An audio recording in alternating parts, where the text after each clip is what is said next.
And we are operating in a rapidly changing and challenging environment today, which requires us to be even more focused on these efforts.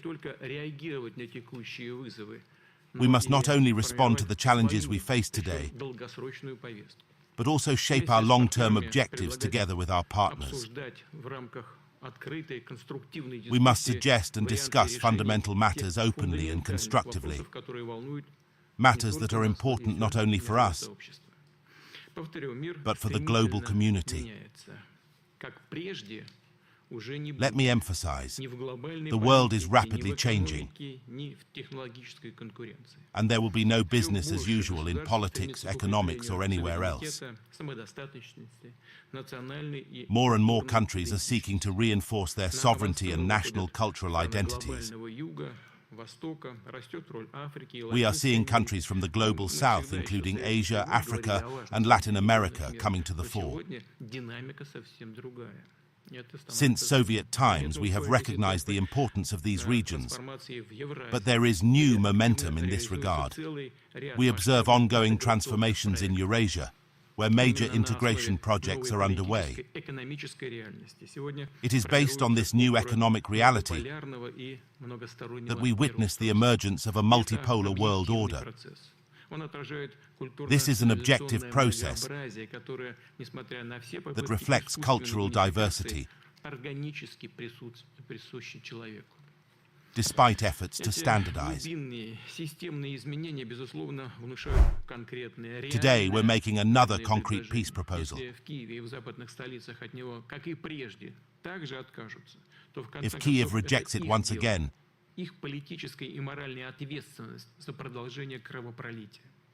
it's their decision to continue this bloodshed. The situation on the ground will continue shifting,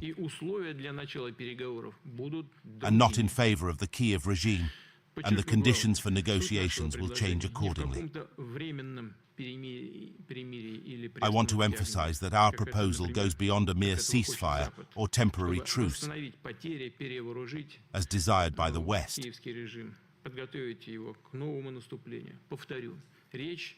Who aims to rearm the Kyiv regime.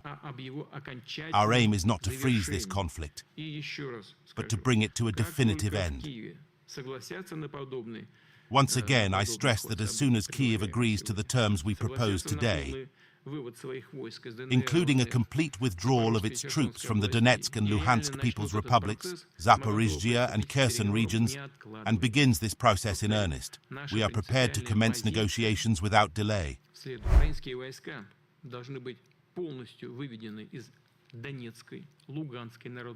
These principles are quite straightforward. Ukrainian troops must be completely withdrawn from the Donetsk and Luhansk People's Republics, as well as the Kherson and Zaporizhzhia regions.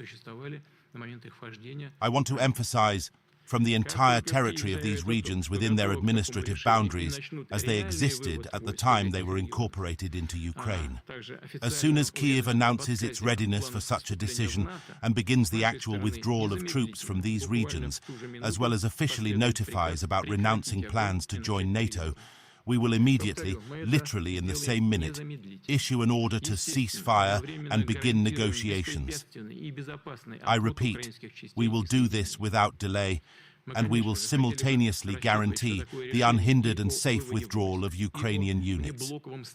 Of course, we would like to hope that such a decision, regarding the withdrawal of troops, non-aligned status, and the initiation of dialogue with Russia, on which Ukraine's future existence depends, will be made independently in Kyiv, based on the current realities and genuine national interests of the Ukrainian people, and not under Western directives, although there are certainly significant doubts about this.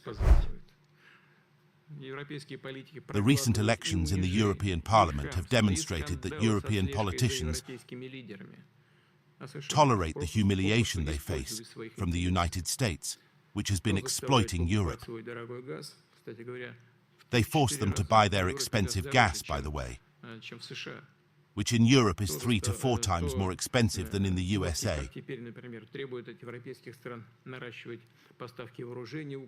Now, the United States wants Europe to increase arms supplies to Ukraine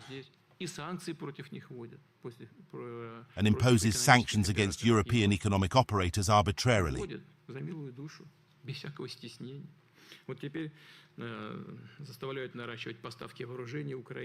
They are now forcing Europe to ramp up arms deliveries to Ukraine and expand artillery shell production. Who will need these shells once the conflict in Ukraine is over? The world is interconnected and interdependent, and we're seeing evidence every day. And one of the tragic examples is Ukrainian crisis, the consequences of which resonate across the entire planet. Ukrainian crisis is not a conflict of two states. It's not a conflict of two countries, not a conflict of two peoples caused by some problems between them. If that were the case, there would be no doubt that Russians and Ukrainians, united by shared history, culture and spiritual values, along with a million familial ties, would have found a way to solve all problems and all the differences in a peaceful manner. But the situation is different.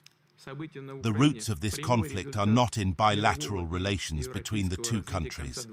The events in Ukraine are a direct result of global and European developments at the end of the 20th and the beginning of the 21st century. Aggressive, brazen, and completely reckless policies that the West has been implementing all these years, long before the special military operations started.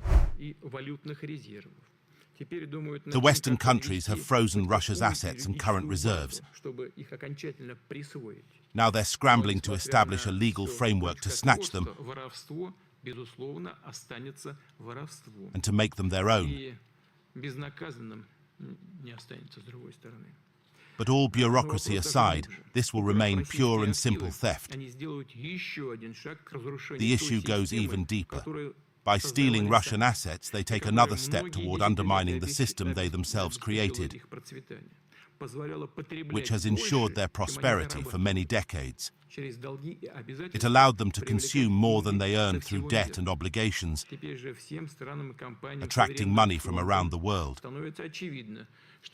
Now, however, it is becoming evident to all sovereign funds and strange companies that their assets and reserves are far from secure, both legally and economically. In other words, anyone could be next in line for expropriation by the US and the West. The danger to Europe does not come from Russia. The main threat to Europeans lies in their critical and increasingly total dependence on the United States in military, political, technological, ideological, and information spheres. Europe is being pushed more and more to the sidelines of global economic development, is immersed in the chaos of immigration and other acute problems, and is deprived of international subjectivity and cultural identity.